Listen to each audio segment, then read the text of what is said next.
He smiled, and this time it was creepy. "All you need is a minute just to make that phone call." "Sarah?" he said, and the door slammed shut. I heard sirens screaming in the distance. That was the last time I had ever ridden in an Uber.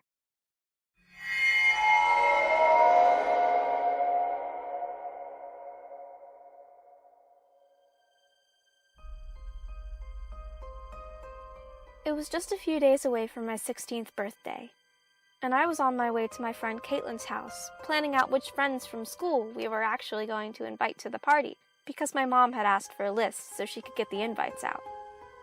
Truth is, this party was going to be a good way to send a message to a lot of people. Those who weren't invited would very quickly find out, and surely they'd take the hint that I don't like them and don't want to talk to them. Caitlin was totally on board. We'd been best friends since day one and liked all the same people and hated all the same people, so it was all good. We were going to have ourselves a little bit of fun with this one. I take Uber everywhere. It's just so convenient. Tap a few buttons on your phone and a person in a car drives up outside your house ready to drop you off at your location. Nice and easy. Almost as easy as dropping a few people from out of my life. I use it so much that I know a couple of the drivers by names. But the guy who was driving me to Caitlin's house was one I'd never seen before. Not out of the ordinary, of course. I did live in a big and busy city, after all. "How old are you, young lady?" the man asked. He didn't look too old himself. Maybe 20s, early 30s at the absolute latest.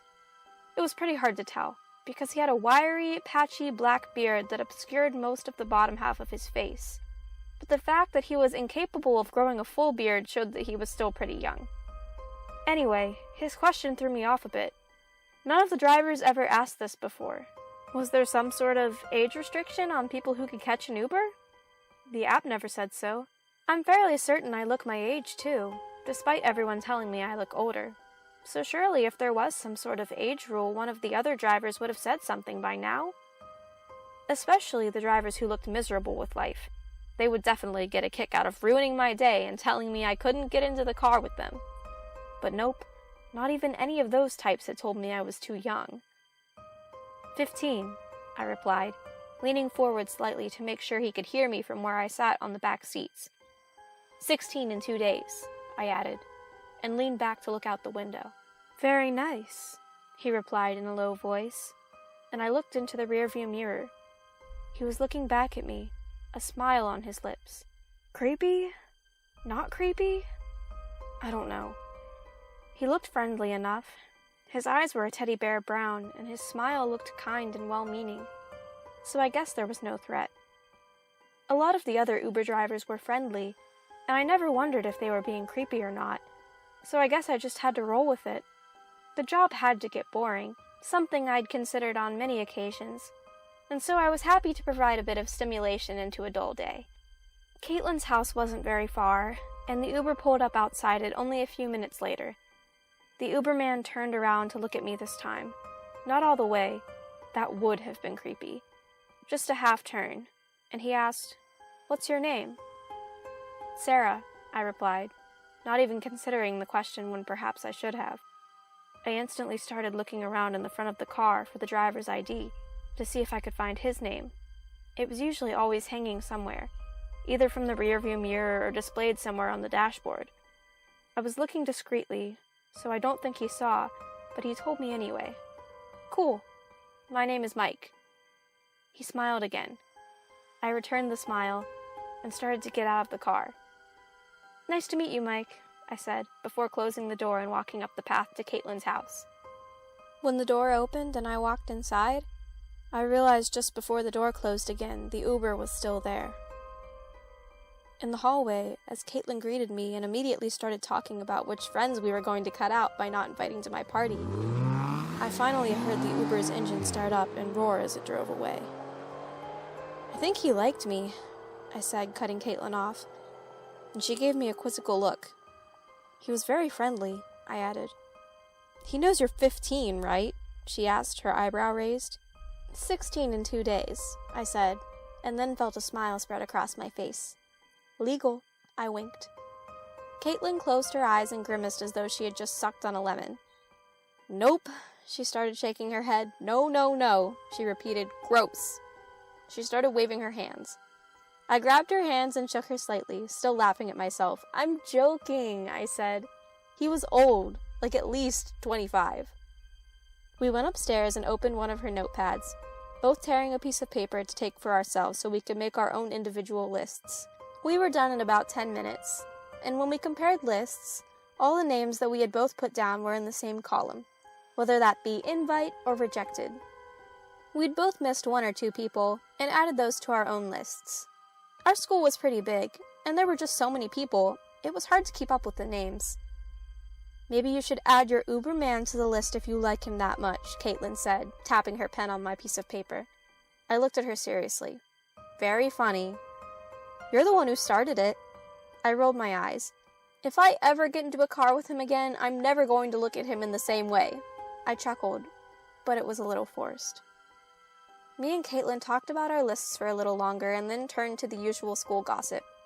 After a while, I looked at my phone and said I better get back home so that I could give my mom the invite list. No doubt she would be asking a lot of questions about a few notable people I had snubbed, and I'd have to come up with some good stories about why they had been left off. I ordered another Uber and waited until I was assigned a driver, and when the name Michael popped up on my screen, my heart stopped beating for just a moment. I brought my phone closer to my face and examined the driver's picture.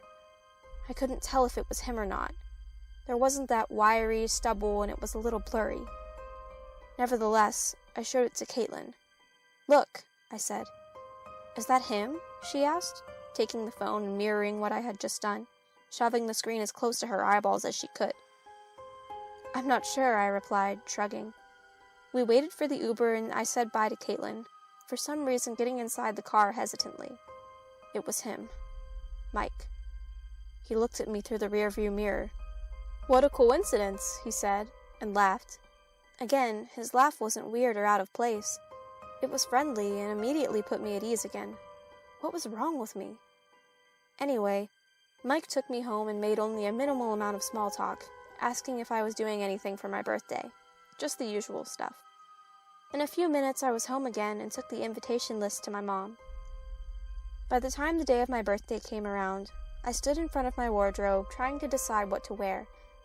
That was when I realized that I should have bought a new outfit for the party, and that I'd wasted my opportunity to do so yesterday. I checked the time. There were still 2 hours to go to the party. That was plenty of time to get an Uber to the mall, run into a store and pick something new out, and then head straight to the party with Caitlin. Mom knew I was going to be heading there with Caitlin anyway, so I'd just say I was going early. I ordered the Uber and waited. I wasn't even surprised when the name that popped up on my screen was Michael. That was fine. He was nice. Besides, it was sort of comforting to have the same driver every time. Someone who you were familiar with. That, and I could imagine I was some sort of famous actress with a chauffeur. I opened the door to climb onto the back seat, which was covered in plastic. I hesitated and looked into the front. He was looking back at me and giving me his friendly smile. Nightmare customer last night, he explained. Threw up all over the seat. Get in the front if you want. I nodded and got into the passenger seat, thanking him. He started to drive, and I noticed he'd locked the doors, and I instantly racked my brain to try and remember if this was normal for him or not. Some drivers did, most didn't, and I couldn't remember Mike being one who did. My hand moved to my pocket, but I didn't dare take my phone out yet. What could I even do? Call someone and tell them that my Uber driver had just locked the doors of the car? Then what would I do if something really did happen? I'd be the boy who cried wolf, or the girl who cried Uberman, and nobody would listen to me. No, I had to wait. Surely it was just an innocent locking of the doors? Safety and all that? So why wasn't Mike taking the usual route into the shopping mall? Where are we going? I asked, and heard the squeak in my own voice. He ignored me. Today's your big day, right? I hesitated but managed to croak, yeah. So then you're legal. He stated this, matter of fact. Simple and inarguable. I was 16 now, and I was legal, and that was it. He continued to drive, and the busyness of the city started to die away. The traffic thinned, and the crowds of people became sparser as he drove down side streets. My heart was hammering inside my chest, and my head felt fuzzy, almost as though I was dreaming. This couldn't be real, could it? How could something like this happen? Didn't the Uber people have GPS trackers or something? Wouldn't they see that the driver wasn't headed to the intended destination? We passed a small business district, and a thought struck me quickly, and so I voiced it. If we're going to... I really need to use the bathroom. Play along, I kept telling myself. Try to be calm. Play along and he'll let you out. All you need is a minute just to make that phone call. He brought the car to an immediate halt. He considered me, his eyes moving up and down me. He smiled, and this time it was creepy. He nodded his head to the side. Go in there. I looked and there was a cafe. Don't think of anything funny, he said. I'll be watching. Toilet and out. If you call the police, I'll know and just drive off. I nodded and tried to smile. I made my way slowly out of the car, hoping he wasn't going to touch me and stop me. I made myself walk slowly, one foot in front of the other, tried to remain stable and unshaking. When I got inside the toilet, I locked myself in a stall, tried to stop myself from breaking down, and took my phone out. I had to hold my phone in one hand and my wrist with my other hand to keep the phone steady. In less than a minute, I managed to call the police. The operator told me to stay on the line, and I did, but when I heard the bathroom door open, I took the phone away from my ear. I heard sirens screaming in the distance, someone saying, "Sir, you can't go in there." And finally I heard Mike's voice echoing through the bathroom stalls. "Sarah?" he said, and the door slammed shut. I froze still, not responding as I could hear his heavy footsteps inching closer and closer towards me.